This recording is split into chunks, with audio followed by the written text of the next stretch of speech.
See, we're somewhat 30 seconds or so shy of set.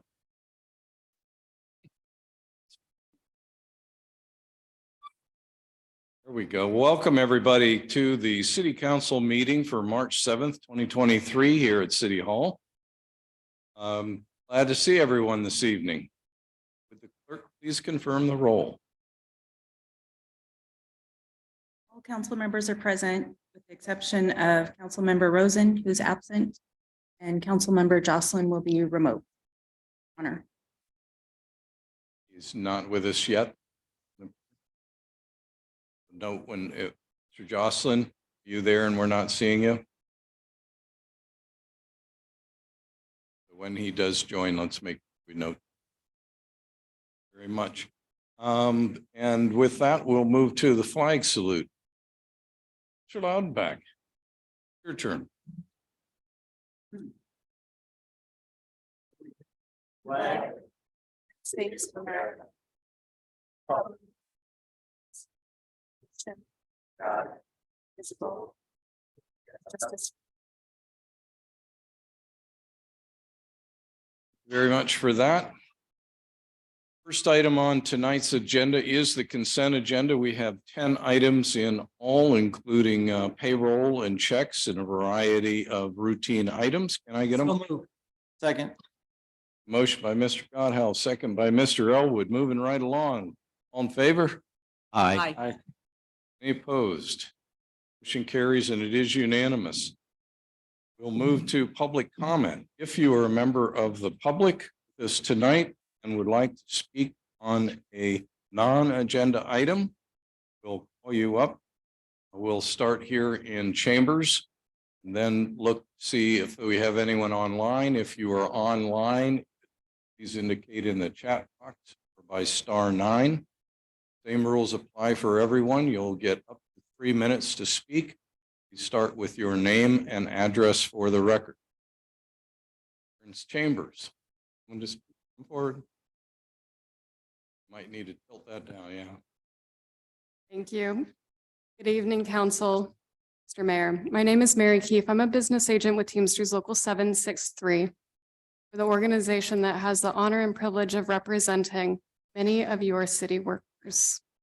Earlier today, I emailed over a copy of a letter that our office technical group composed for your consideration. I also have papers here. We are simply asking for consideration for a fair contract that provides a living wage with cost of living increase over the course of 3 years. I appreciate your consideration and your time this evening. Thank you. Mary, and just so you know, we did get council, if you didn't see it, in about an hour.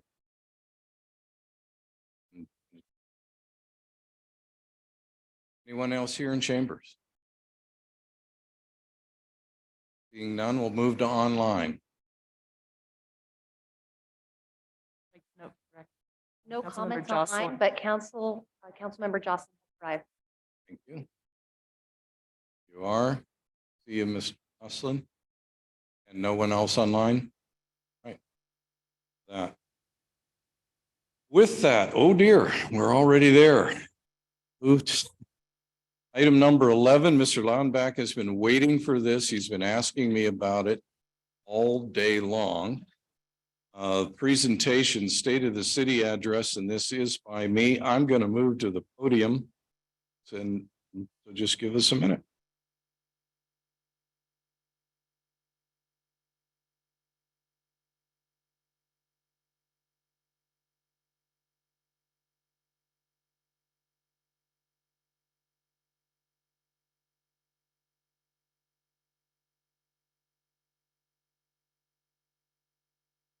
May just push this out a little bit. Remember, God Health starts throwing stuff at me. I definitely want to see it.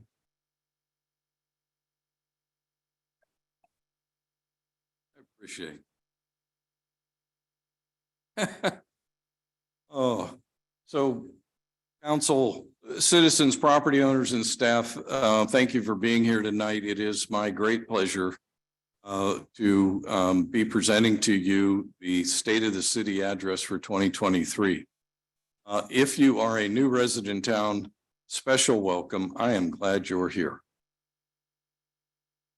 When I took office in 2020, our community was just beginning to grapple with what swiftly became a global pandemic. Folks were scared. I was scared. But not only for the potential illness or worse, for what this could do to our community and our local businesses. And sure enough, over the next 2 years, we witnessed high rates of infection and economic whipsaws as the virus spread throughout our community and the world. To be frank, it was an incredibly challenging start to my term, addressing big unknowns from practically day one. I'm sure you can recall a collective feeling of uncertainty and fear combined with new communication roadblocks we all experienced. Truly, it felt like an uphill battle for all of us. Yet with great support from council and our wonderful staff, you guys, we made the best decisions we could to adapt. And look at us now. Here we are in 2023, the start of my 4th year in office. And the message is one of resilience, continuity, perseverance. Just like seeing Bert Mann as he continues his daily walks through town. I saw him again today.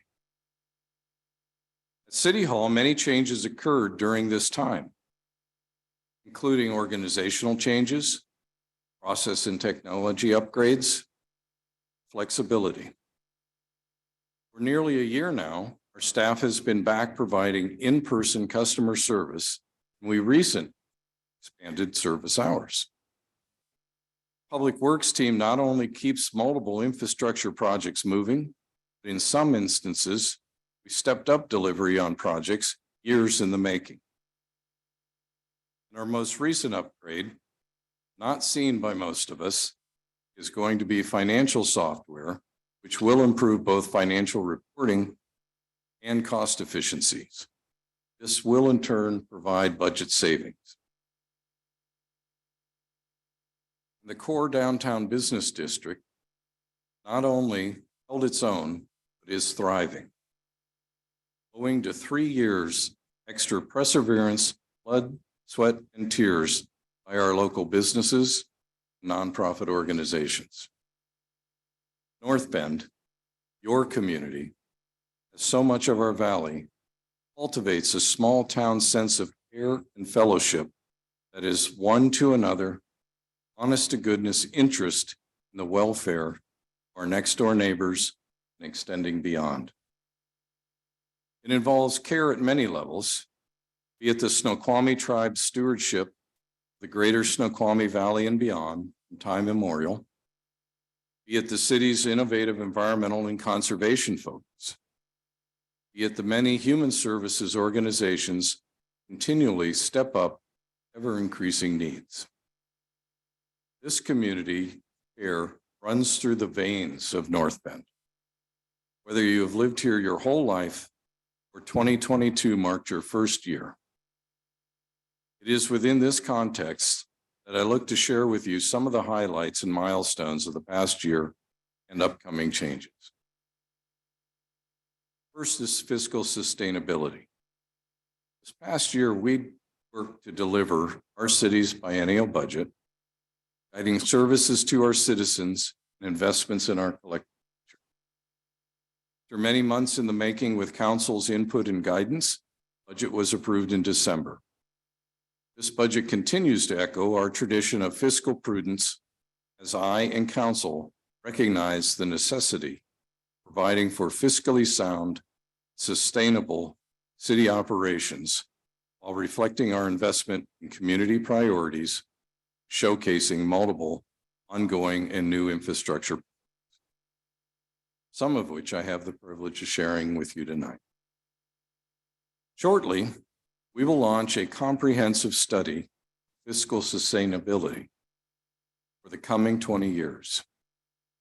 Here, we will identify strategies for long-term city economic development, and fiscal sustainability. This study will in part build on other forward-looking work in assessing housing needs, such as our first ever broad-based community survey and an economic development action. These plans and several more will likely result in the years 2022, 2023 as being the most concentrated period, looking holistically, big picture, where and how we will meet your expectations over the next several decades. In planning for the future, for a sustainable future, it requires more, though, than just fiscal roadmap. Forward-looking planning on a variety of levels is essential to lay the groundwork for that sustainable future. City's comprehensive plan, our 20-year vision, underlying guide for land use and the built environment, is in the renewal cycle. This plan is required by the Growth Management Act and countywide planning policies, and it builds on the work done here in the city over decades. Council has already approved the draft transportation element update. The Parks Commission is wrapping up its recommendation to council on the parks element update. The staff is tracking anticipated new requirements from the state and county, which will need to be incorporated into other elements of the plan as it moves forward. That complete plan update is required to be approved by year-end 2024. Now that sounds like quite a ways away. It's not. It is a monumental task. Briefly mentioned, new for North Bend, we are finalizing our first true economic development action. This advisory document is intended to build on the city's mission and vision and to incorporate a myriad of factual and statistical data into a set of recommended actions that will guide us toward a sustainable investment, family wage jobs, and further goods and services and amenities to better meet residents' needs. That work began with council approval in June of 2022, with the authorization of the contract for its development by experts in the field. Its development is a result of an extensive outreach for input, citizens at large, business leaders, property owners, along with several council feedback sessions. Following the next round of community review, it is expected to be released this spring. Council also approved the updated 6-year transportation improvement program. It's the TIP. That plan now covers 2023 through 2028. It lays out projects for improving and maintaining multimodal transportation infrastructure, prioritizes projects they need and availability of funds. It is one of the clearest examples of the dependence our city has on regional, state, federal funding for improvements that we all want. These items frequently shift according to that funding available. And the city recently completed an update to our comprehensive emergency management. This internally focused document is the city's guide to responding and managing emergencies in many forms, be it a wildfire, earthquake, major flooding event. Public safety continues to be a top priority for the city. In fact, well over half of general fund revenues are spent on police and fire services. These past years have been difficult, not only you, for our public safety personnel too. One bright spot is that last year, North Bend and Snoqualmie partnered to add a behavioral health specialist to the Snoqualmie North Bend Police Department. Officer Butler began in September and immediately brought immense value to the community. Her work, police, firefighters, EMTs, social service agencies, responding crisis calls involving people with behavioral health needs. And we are actively following and giving input to our legislative leaders and refinements to policing and safety laws for all of us. Improvement. Also in July, we welcome Captain Brian Lynch, sitting in the back of the room tonight. In all, our police department added 8 officers to the team this past year, filling a very large staffing gap. A highly livable community is one that provides a diverse array of housing choices, by location, type, size, and of course, affordability. It is no surprise that North Bend, like communities across the state, is short of housing that meets the needs of many, especially those who work in retail and service industries, public sector roles such as teachers and municipal workers, and all others providing services to you. This challenge is very present in my mind and in your council members' minds. It is complicated, it is controversial. It is a topic we are responding along multiple fronts. This past year, North Bend took lead agency role for $135,000 sub-regional housing assessment action plan and funded by the State Department of Commerce. Needs assessment portion of that study has wrapped up. The housing action plan recommendation portion is now underway. Key finding, not unexpected, is that we do need housing to serve a wider range of incomes, particularly in the lower average medium income or AMI ranges. This does not mean we need to add more housing than already adopted targets. Rather, it is the mix of housing that is out of balance and needs some course.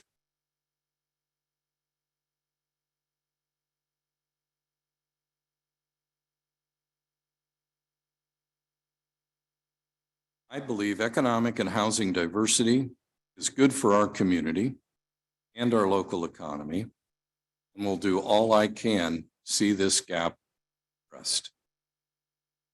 This action plan, when completed, will inform our updates to the housing element of the comprehensive. Soon to start review with the Planning Commission for its recommendation to council.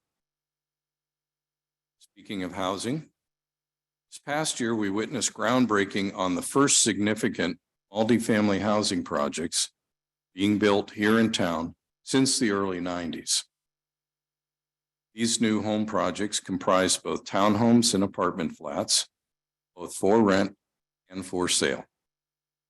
While not solving the shortage, these homes are a step in the right direction to address the shortage of housing diversity in our community. Very pleased to see them. Of note on the new business side of changes in 2022, Planning Commission recommended, City Council approved, revisions to the city's hotel development standards better enable modern hotel design within the city's interchange commercial zone. I am pleased to announce that an application for a Wyndham branded La and Hawthorne Suites Hotel be sited at the Outlet Mall, as anticipated, was recently received and is in processing. Staff will be working with the owners to expedite processing with a stretch goal of seeing site work started later this year. From the time I arrived in our community over 25 years ago, I have been hearing community's desire for new hotel services. This facility will be a big step toward meeting this long-awaited need in North. This past year, we also had the pleasure of welcoming literally dozens of new businesses to our community. They span the gamut from retail shops, professional services, contractors, and included the new Columbia factory store at the mall, and many in the downtown core area, like Arrête Coffee Bar, North Bend Trading Company, and the soon to open Preston, Maine, which is going to be serving organic juices. We may also see the opening of the first distillery before long. We have preliminary information on that. And finally, in regards to community development, a few weeks ago, we launched the first ever Citizens Academy, a multi-week short course in how local government operates. I am thrilled to report that the response was overwhelming, and all feedback thus far says that class members are deeply engaged in learning. We'll be celebrating the graduation of our inaugural class in an upcoming council meeting, not very far out.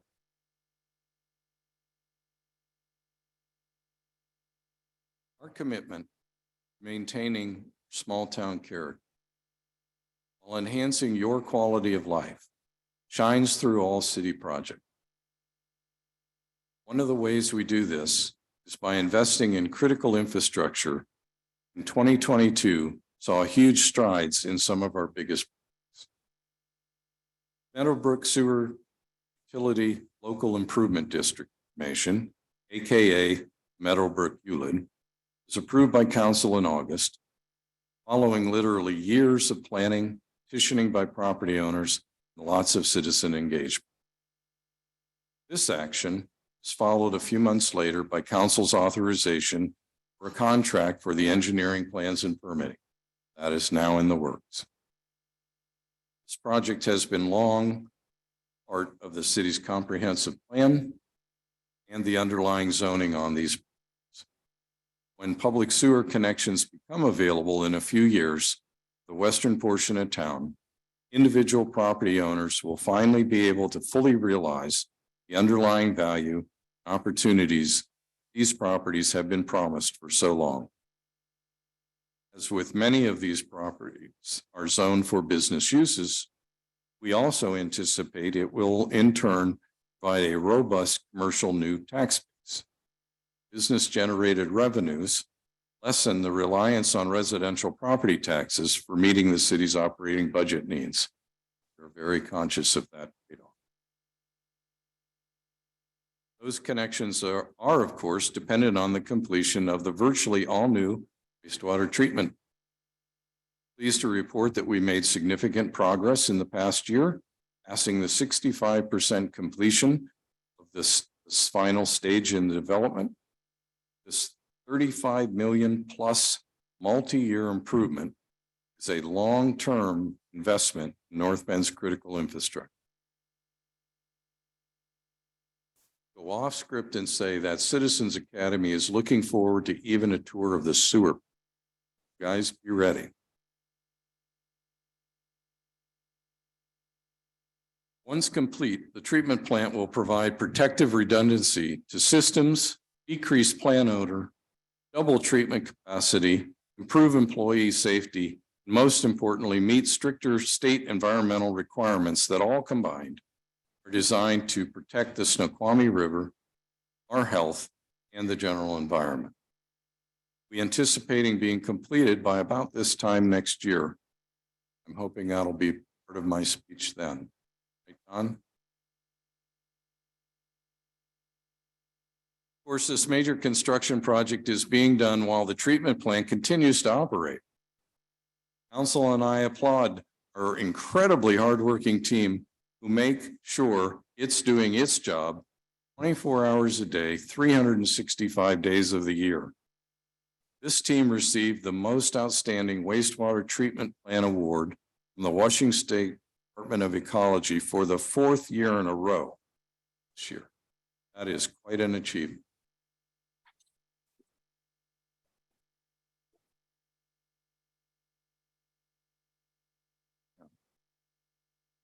Before water needing treatment exits your home or your business, it enters safe, fresh, clean water. Water is a precious resource, and we recognize that a big part of responsible water use is wise use. We must minimize waste and conserve this resource. With that, this is our 3rd year of formal water conservation program, and it was one in which Western Washington experienced a later than normal dry heat with record-setting conditions. By making common sense, proactive measures to conserve water, we stayed within usage goals and exited the conservation period, having met our obligations. Hands down. That was in late November. Thank you for continuing to set a positive example for this entire region, how we respond to the need for conservation.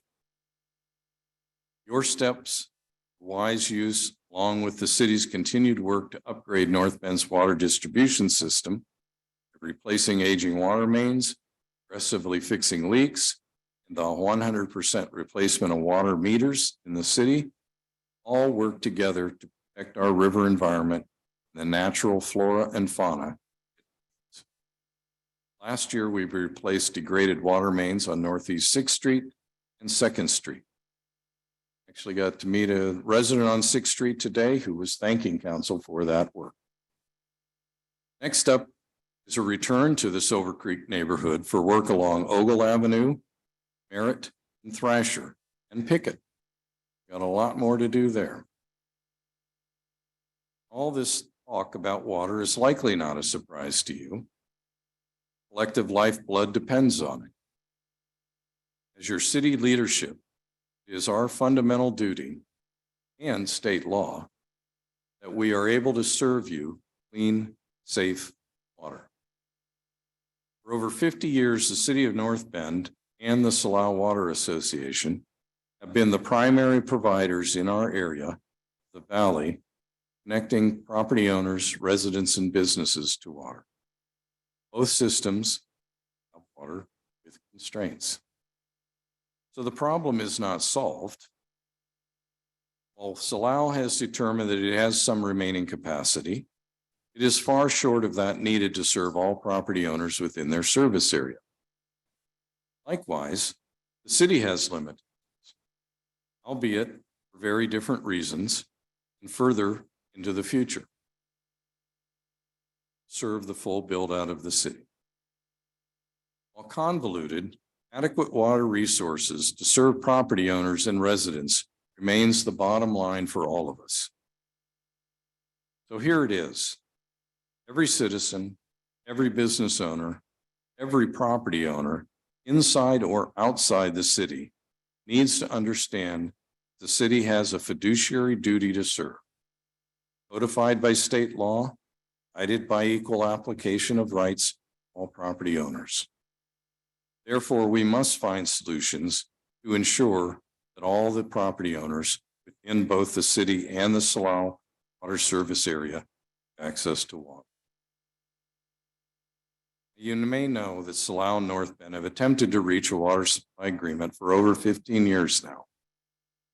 This effort has reached renewed focus in just these past few months, and I will say I am more optimistic as I've ever been that we may have a path.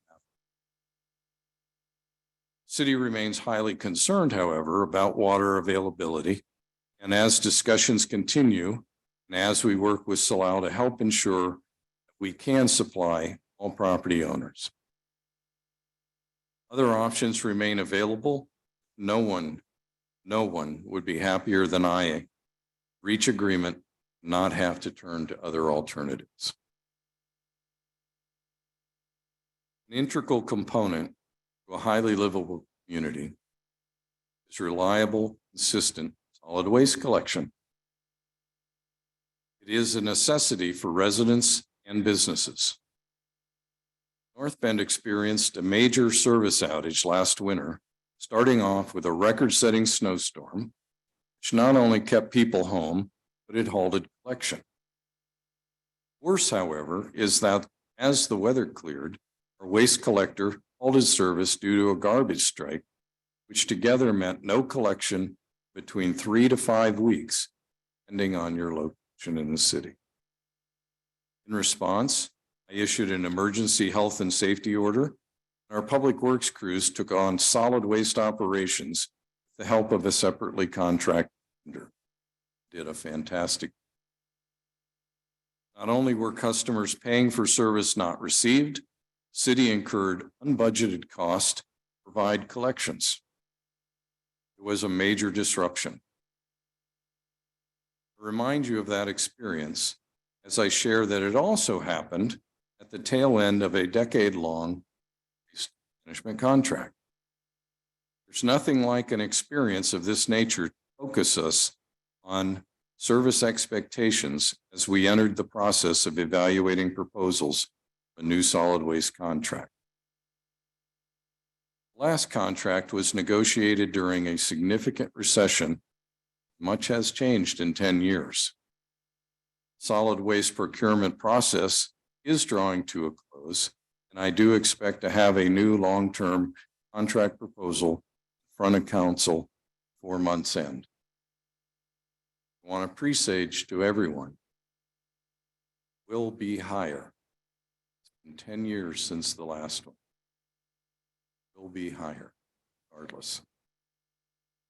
On the transportation front, Chip mentioned earlier, continues to guide us through a series of repaving projects, removing sidewalks and trail gaps, general safety enhancements, and new roundabouts. Have I ever mentioned I love roundabouts? It's also included major progress on our sidewalk reinvestment program, which crews repaired more than 50 sidewalk hazards in Forester Woods, downtown North, and the completion of a sidewalk along North Bend Way between Ballarat Avenue and Park Street, thus filling that gap in connectivity. Looking forward, I'll call your attention to 2 grants received by the city for important traffic flow and connectivity projects. One is for the design work on the North Bend Way, Mount Si Road roundabout. The other is for the design of a new pedestrian bridge which will cross the Snoqualmie River South Fork. Former will alleviate traffic congestion, the increasingly busy Mount Si Road intersection, both local traffic and those visiting community hike areas of Mount Si and Tenerife. The latter is an exciting addition to our trail connectivity, which will vastly improve biking and walking safety between the downtown area, Colgate Farm Park, and beyond. This administration and your council continually engaged in seeking ways to improve all alternatives, moving in, around town, bring greater connectivity, safety, and overall health benefits to you.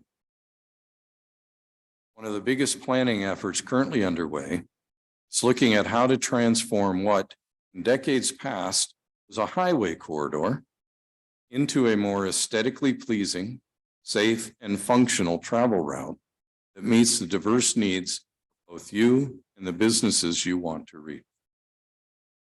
Known as Complete Streets Corridor Plan, this effort, funded by a $300,000 Transportation Improvement Board grant, is evaluating our main spine, North Bend Way, from city limits east to west. This plan will guide future improvements all along the North Bend Way corridor, including formal sidewalks, pedestrian and biking paths, traffic flow, parking, landscaping, lighting, utility undergrounding, and more. Essentially, all aspects of how we interact and use the public right-of-way, yet where we're going in all of our travel modes. You'll be hearing more about Complete Streets soon as we enter the community feedback stage, get your input on the conceptual alternatives that have been developed. These concepts are built on the foundation of best practices across the country, local constraints and opportunities, and the guidance provided by our comprehensive plan and its underlying development standards and design codes. We're shooting to bring the best elements together, serve our community best. Your feedback will be essential to.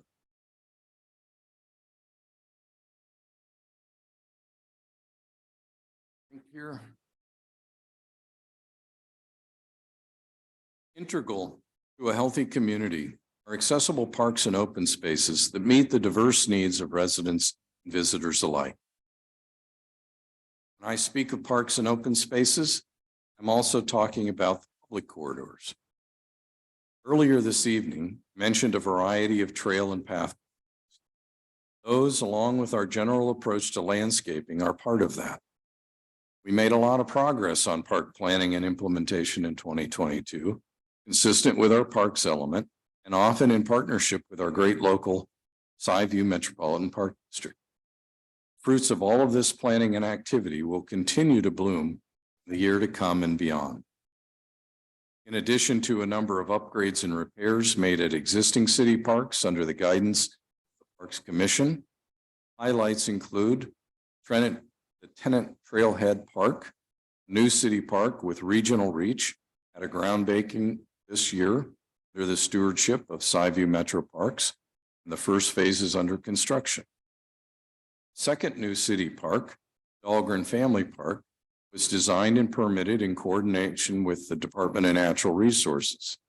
Starting construction later this spring, this park will integrate the neighborhood, provide connectivity to the Snoqualmie Valley Trail, the King County Tanner Landing Park, with its river access. Soon, you will be able to walk or ride from downtown along North Bend Way, across directly to the river access. Farmstead improvements, cricket pitch, and more continue at the city's Tollgate Farm Park, again in partnership under the professional management of Skyview Metro.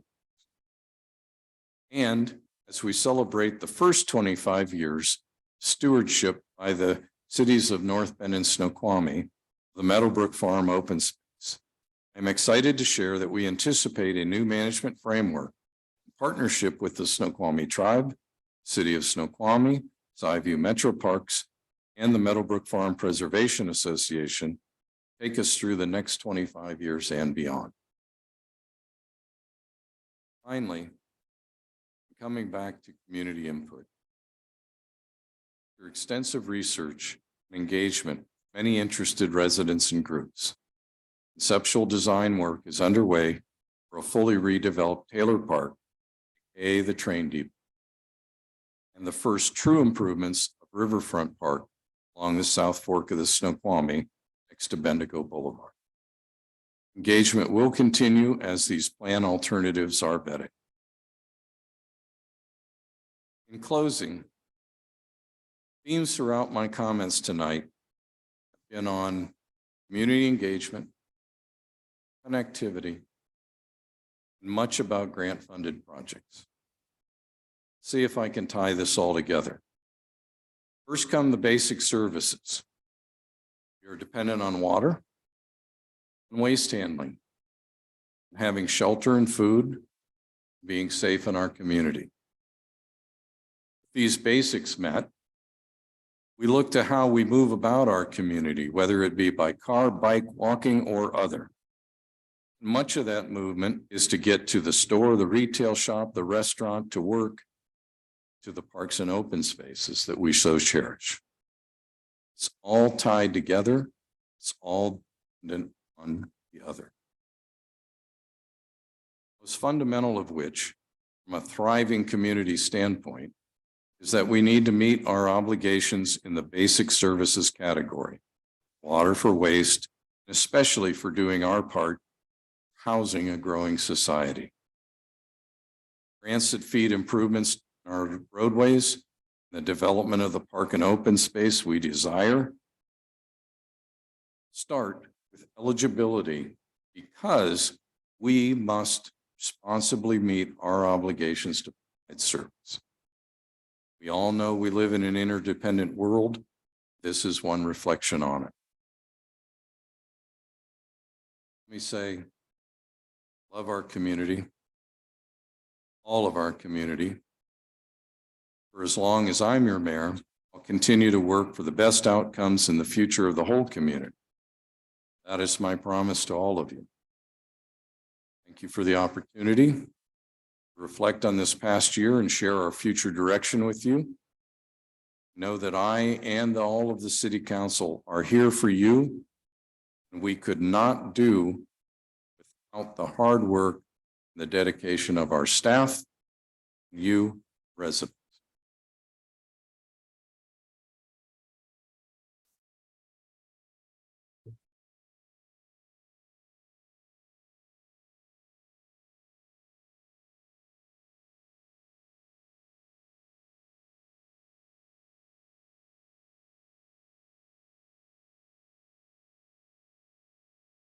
I have to switch mics, switch modes, thinking. Thank you very much for your patience with that. It is one of the great pleasures that I have during the year, sharing those all around. Appreciate your indulgence. Next on our agenda, introductions, number 12, AB 23-030. This is a first reading. Ordinance adopting North Penn Municipal Code 3.78 regarding multifamily tax exemption program. Ms. Marshall, I believe you are leading this discussion.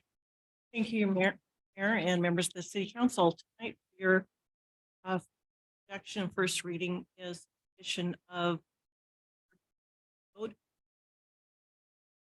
outer 3.78. Multifamily tax exemption program has existed in some form or another since 95, with changes subsequently made over the years.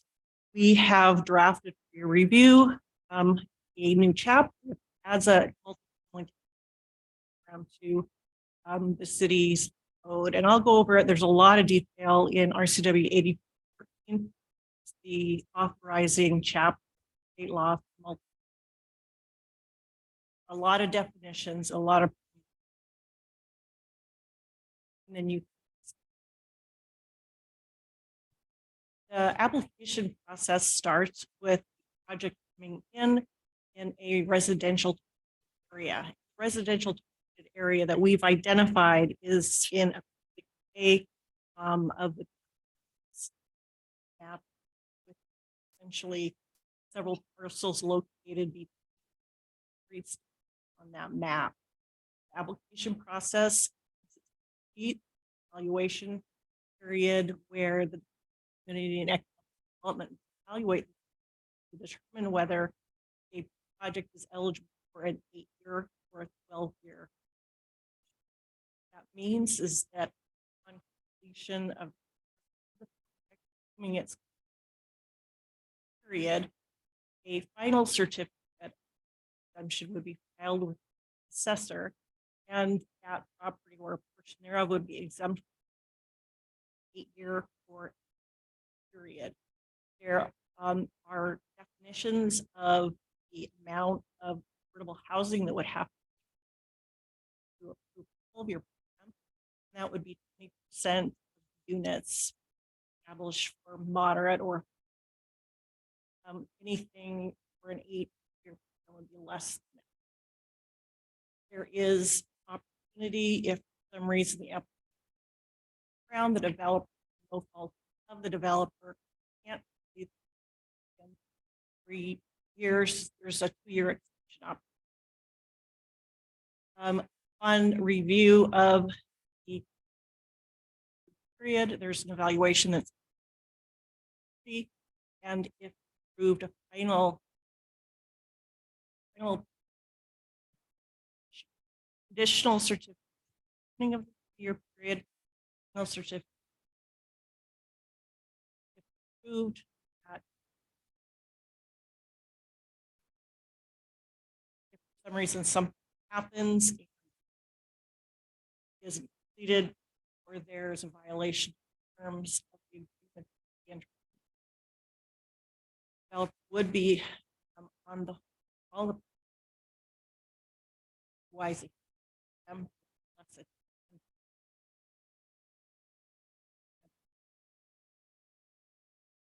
all through with it.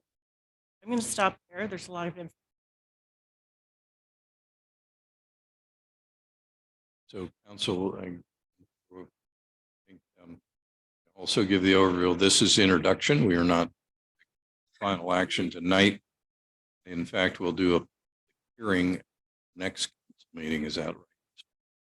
Yes, this will be for you again on the 21st of March, and there will be a hearing on that evening as well. There is a legal requirement that city notice the public hearing once a week, 2 consecutive weeks within a certain time period, and we've assured ourselves that that will take place.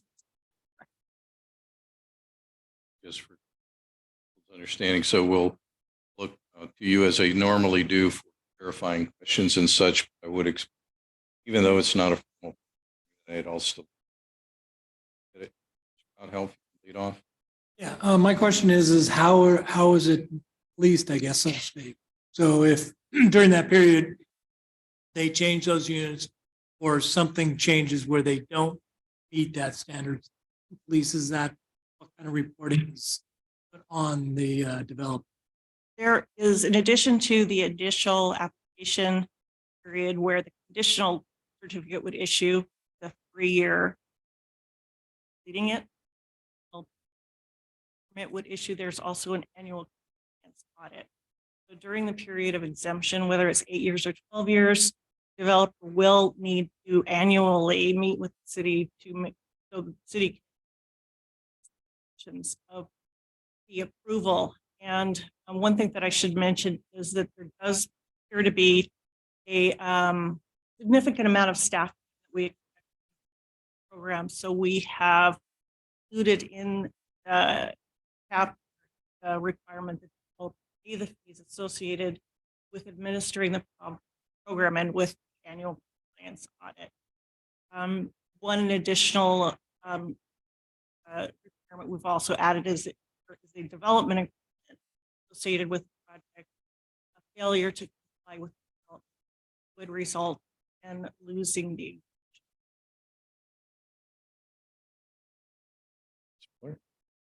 Mr. Mayor, question. Lisa, my question is, closer here. In the case of Dahlgren Properties and River Run, they've both been sold multiple times for developers. Is there any cautionary, or anything you should be aware of as council and city management, what to be careful of and notate in the future? Is there any rainbow or gold bell that we should be very careful of? Forgive me if I don't answer your question. Try to.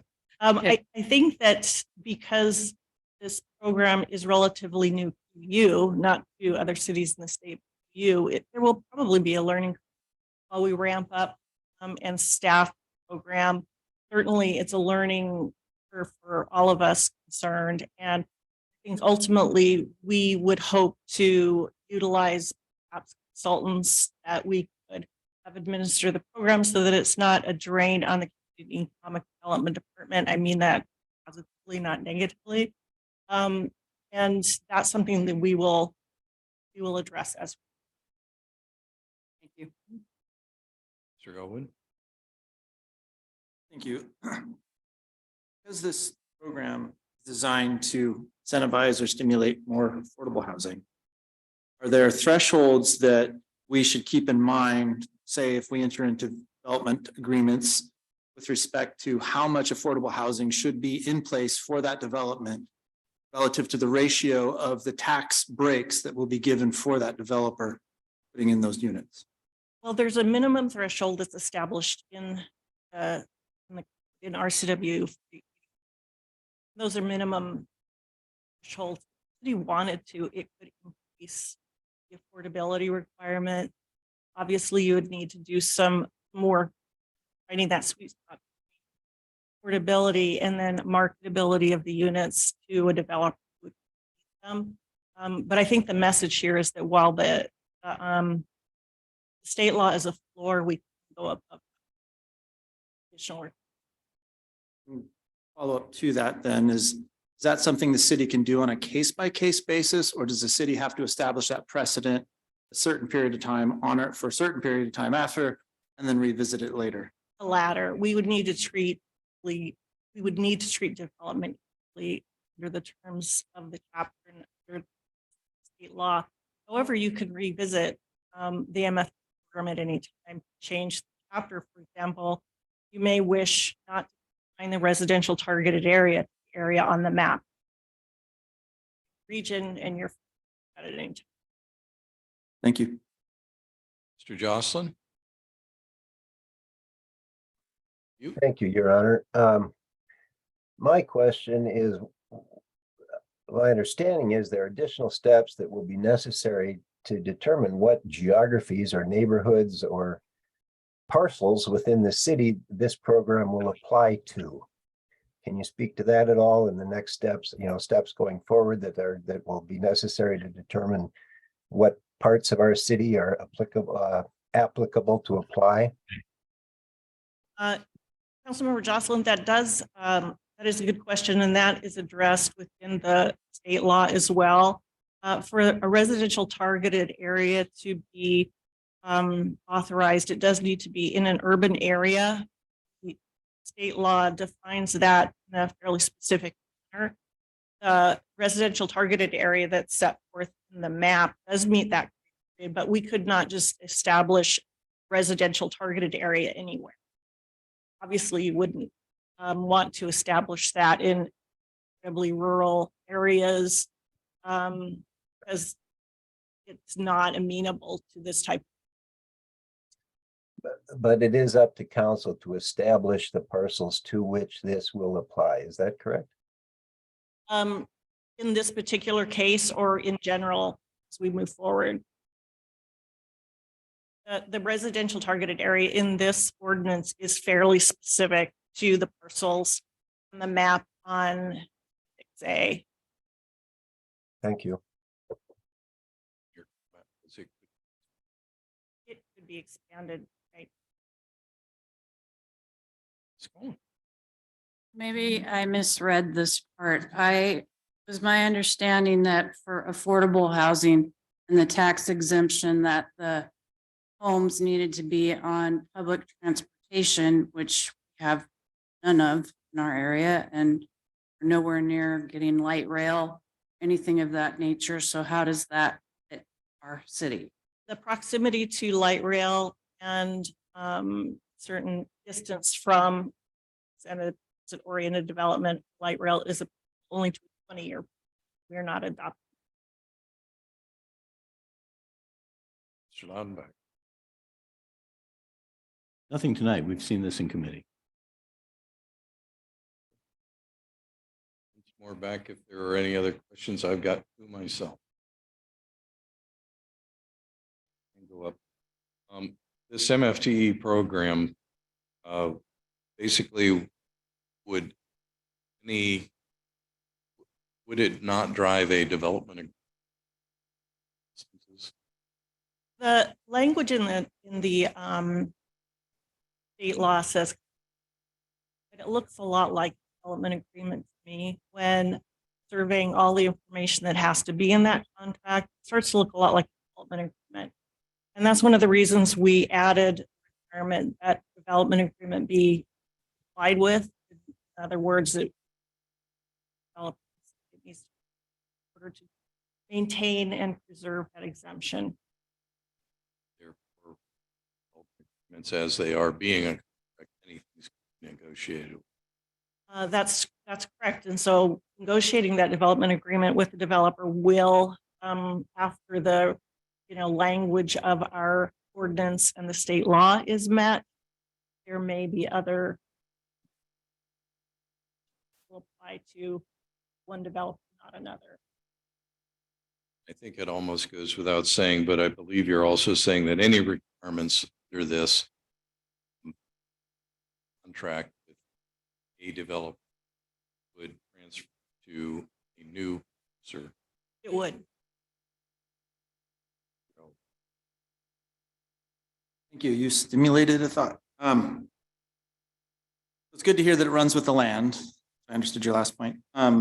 With respect to state language specifying contract wording, to our legal interpretation that developer agreement constitutes a contract, are both of those wordings put forth in the contract or with the ordinance that we're passing? I don't recall seeing them in tandem.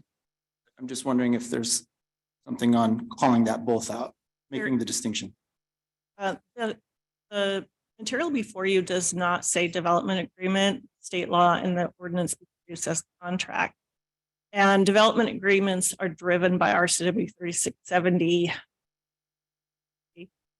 and have a list of requirements for the development agreements. So One thing that I think would be important to note is the interplay between the contract identified in this legislation, the development. We wouldn't be able to just sort of leave things out of the development agreement. State law requires in there, but it can constitute practices of that method.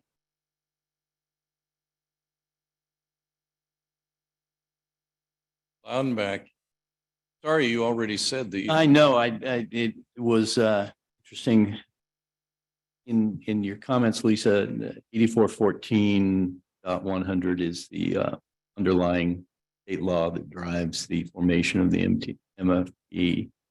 And I'm wondering, given the proclivities of people in Olympia to change their mind and to somehow modify these things, once we've established a contract or a DLA under this program, are we still subject to the whims of an expansion of the qualifying areas under 8414.100 from the state? Should they decide that this is such a terrific program, we should expand it to a bunch of different areas?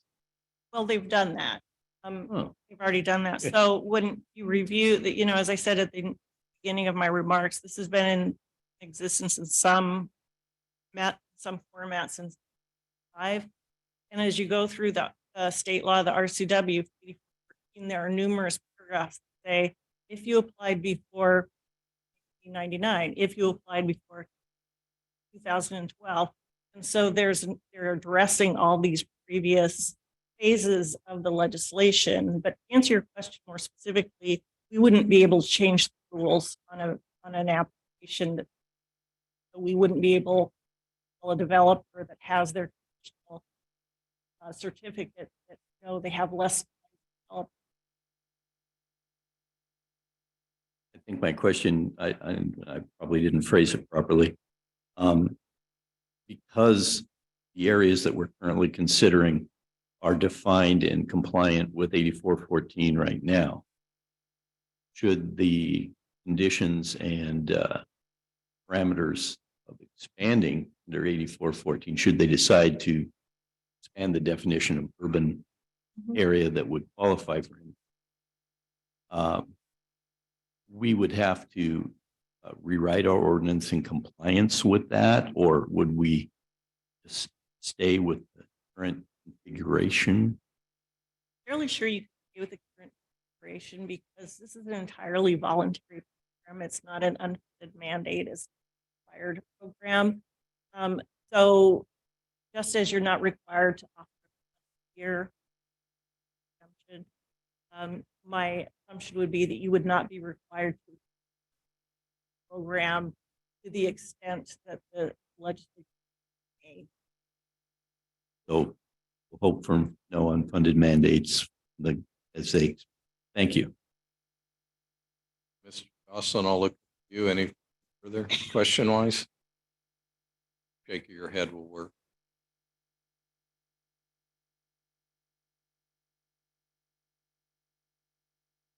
Jocelyn, did you hear me? I'm just asking, did you have any further question? No, Your Honor, thank you. Okay. It's like we've got an overview there. If you are a member of the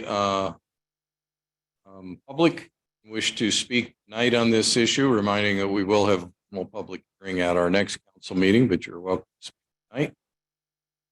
Chambers, you would step to the mic or online, please indicate the chat *9. Minutes to speak, starting with your name and address for the record. Here in chamber. None. Do we have anyone online? Online.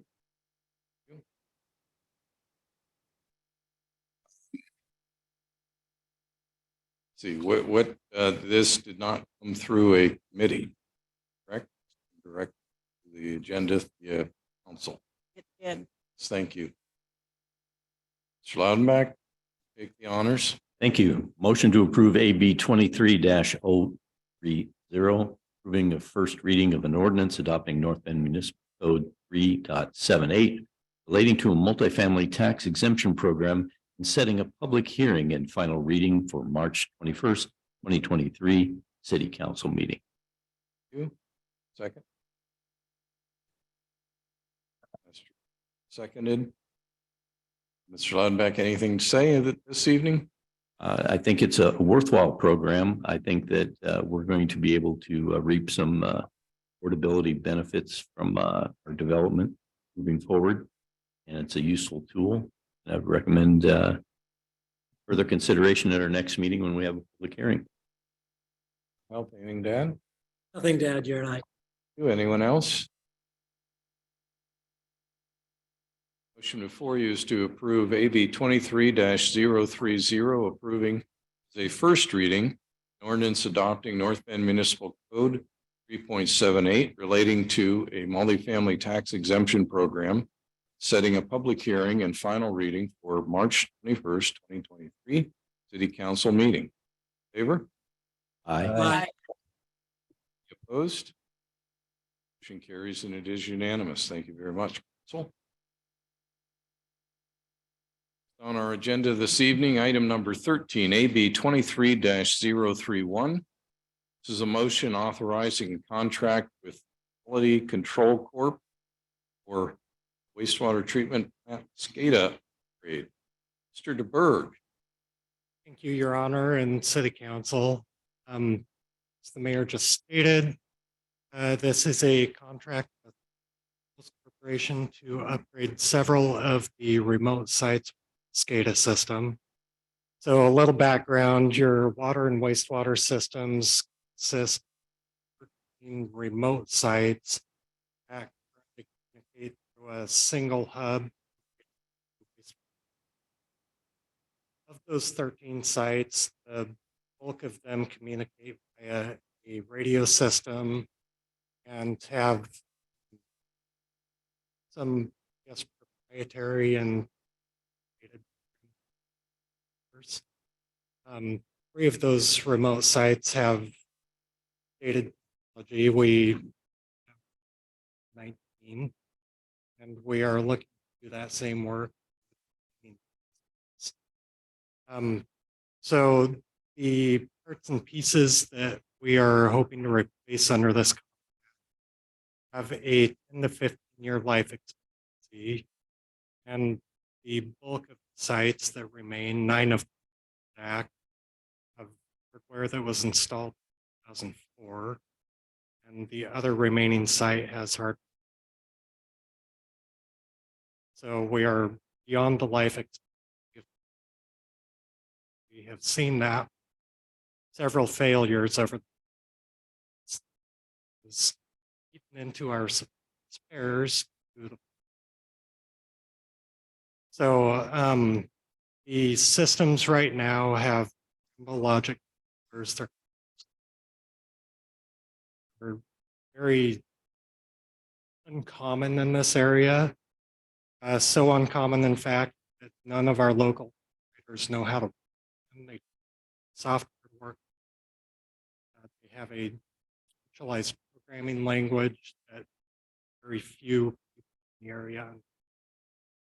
We are lucky to have one person work, staff able to work with stuff. But, none of our local outside third-party integrators. Additionally, there's a lack of local market, similar reasons as our local staff don't carry it. So we do have a failure, looking at a minimum weekly failure. So that's Logic sees. The radio systems that are installed sites currently are obsolete. We not replacement radios. We have in the place refurbish them, 3 of them out, and say that we a good word that they're all ready to go. They're shipping them back. So we will have some spare radios on the shelf. And going back to season. Going back to the PLCs, we've looked into a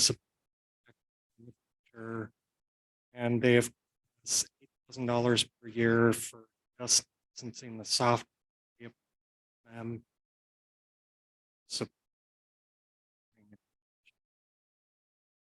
So the proposal has Rambo logic colors that are very common in the area. Units. All of the local integrators. Your shelf, some rates. The most likely, very simple. This is a communications piece, we are using a preferred network cellular system. A Verizon network, it's the same network cell phones work on. Again, we've installed 3 remote sites already. It's very reliable. Radio systems are more reliable as one leaves on the trees. We've not seen that with all been very well, very good system. So additionally, the network system increases our security. I am not the guy that understands that system well enough. That works. You understand it's very where the system is. So that is part 1 of basically PLC and part 2 of this contract is replacing a soft starter well with we've already got variable drive out of Ice Springs with water source facility. What this would do is 3 things. It would give us better operational system. We could specify a speed or rate, and then it's very drive with increase or decrease.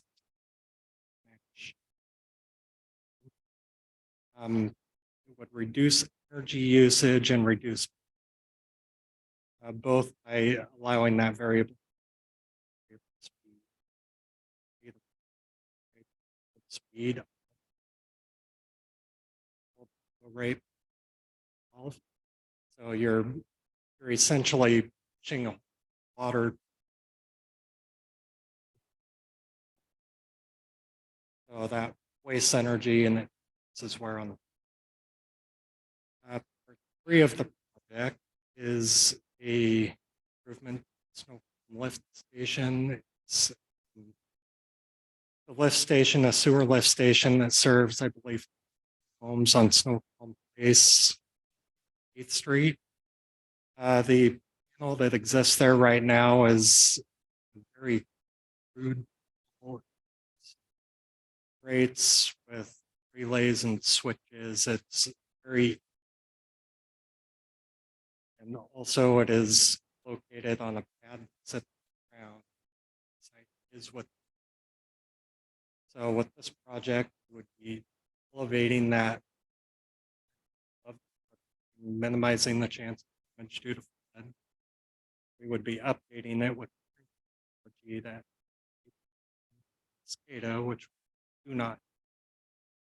So our problems at the station, we rely on one of the neighbors to call us or rely on our guys. This project rated so it does SCADA. So if some send out an alarm to our staff similar. So number 4, the last thing on this project is a green analyzer at the station. Currently there is no green analyzer out there, so is application is running today. So Brain Analyzer would give us line 7 for us. Causes the occurring residual. So really gives us more security to ensure that sending shape. So that comprises the project. The quote we got from QCC was about $333,000. We included in the most recent water and sewer rates several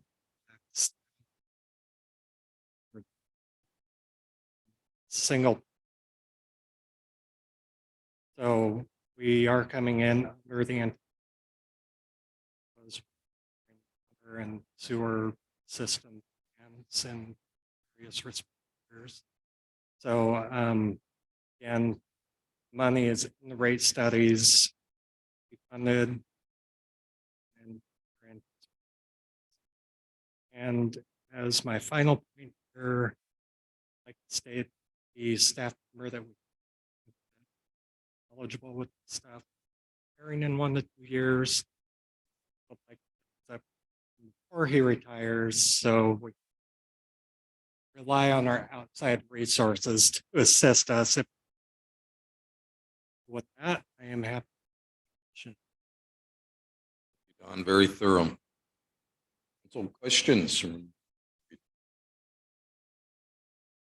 thorough as that was, like Mr. Jocelyn, anything from you? Mr. O. No, Your Honor. Just for my edification, what size is the lift station and how high are you going to lift it out of the flood? Can you clarify what you mean by what sizes? It is a large structure, small structure, size of a small shed? The Talking So- about the controller.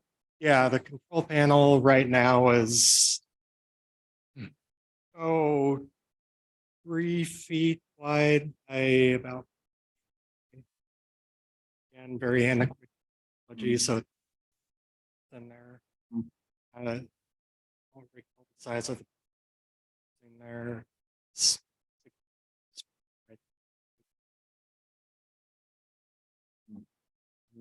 Will likely have to be elevated about 3 to 4 feet. Just curiosity there. That was. I'm guessing it's something on the order of tubes and knobs. Right. I was trying to visualize it as you were talking. I was tracking some of the other stuff. And then just maybe sidebar for our finance director. Are the funding from this coming out of ARPA or anything on that line that we've been considering? Just I know we're talking about updating antiquated technologies, solutions, and I think that would qualify under some ARPA, but I can't remember where we sit with where we're thinking on that. This isn't in our. I use it. It's our enter. This is something that was set up in the rate study when they came up with rates. Needed to be done to keep.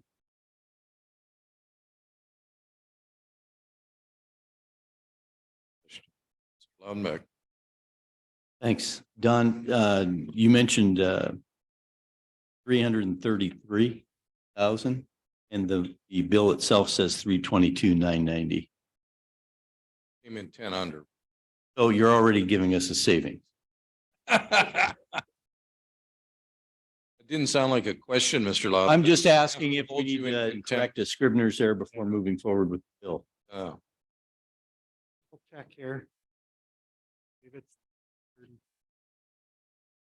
332? So apologies, the motion is incorrect. ooh, 330. It is 332 in the motion. It says the impact on cost impact, it says 332.90. Where are we getting at 322? It's Under- in the motion itself, and I didn't want to read the wrong thing. Oh, okay, so it's Scribner on the motion. Yes. Yeah. Thank you for catching that. And I'm all for I'm all for best, establishing a VFD and, best efficiency curves on our, and we'll, realize energy savings as well as wear and tear on the pump. So you're absolutely correct about that. That's it, Your Honor. So to be sure that I'm saying that the correct number is 332990.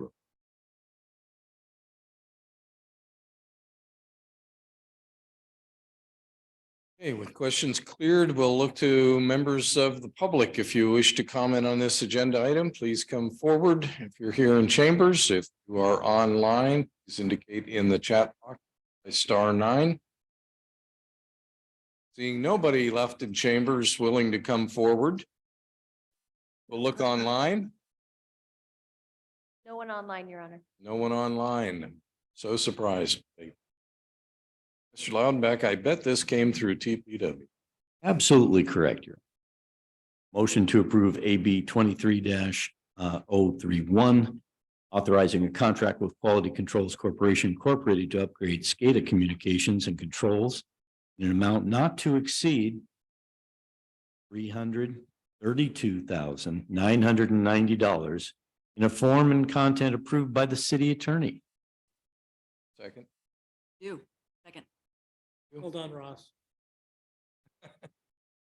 Loudenbeck, anything to add to what's been said? No, I think Don did a great job. We had an excellent report on this in committee. I'd recommend it to pass. Miller?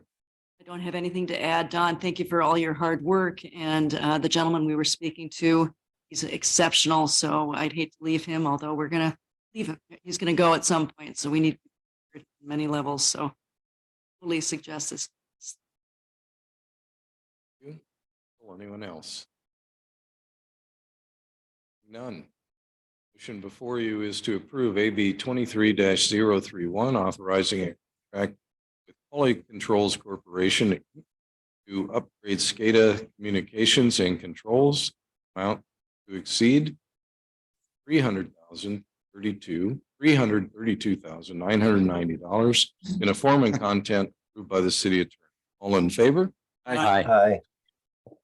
Any opposed? Motion carries. It is unanimous. Thank you very much for that. With that, council, we will move on to council administrative concerns and initiatives. We'll start online. Mr. Jocelyn? I simply wanted to thank you for your address this evening, Your Honor. That's it.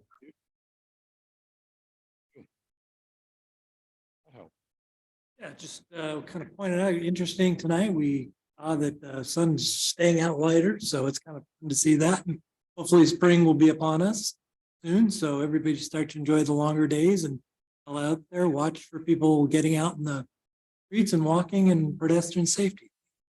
You. Ms. Miller? Nothing tonight. Thank you. You all would. Thank you for your address, and I appreciated hearing we're an award-winning staff yet again. So hats off to the team that made that work. And other than that, Mr. Loudenbeck? Thank you, everybody who showed up tonight, and thanks to the staff for all their very hard work. And since we can have a little holiday in between this meeting and the next, in Gabach. Pro Tem Colon. Nothing tonight. Very much. I have a couple of notes and Mr. Wood. Not only did we receive the award you heard about earlier, for 13 years running, City of North Bend is proud to announce that it has received the Association of Washington Cities 2023 Well City Distinction, a recognition earned through continual efforts to commit to the city's employees' health. Well cities are recognized as healthy workplaces with quality, sustainable benefits, a workplace that supports employee well-being, reduced costs with decreased sick days, disability, healthcare claim costs, workers' comp, and a healthy workplace culture, leading in turn to happy, healthy, productive employees that are fully engaged in serving their communities. That was a big accomplishment. We got a great team that leads that, and it is all employee driven and done. Congratulations there. I'm also proud to proclaim March as Resilience Month in North Bend. City recognizes the importance of promoting community engagement around the topic of adverse childhood experiences. The effect of ACEs, as they're known, and toxic stress on the developing brain, how resilience building strategies, these predicted negative impacts. Coalition work of organizations such as Valley Resilient, Friends of Youth, Airpoint Clinic, Arch Counseling, Ultimate Vision, Trail Youth Coffee Home, Compass, Our Youth Network, Snoqualmie Valley Transportation, Reclaim Stability, Snoqualmie Valley YMCA, Supportive Community for All, Riverview School District, Snoqualmie Valley School District, and many more work toward the community of hope and healing. Really is a broad community effort. And finally, as I think I mentioned a little earlier tonight in my remarks, the City Hall has expanded hours to the public in an effort to better serve citizens throughout the day. Where City Hall was previously closed during the lunch hour, it is now open. New hours are Monday through Thursday, 8:30 a.m. to 4:30 p.m., Friday from 8:30 a.m. to noon. This time, we will be moving into executive session, discuss collective bargaining pursuant to RCW 42.30.404. Be in session for about 30 minutes. No action will be taken coming out of this meeting, so we will end this time. Thank you all. So if you'll adjourn to adjournment.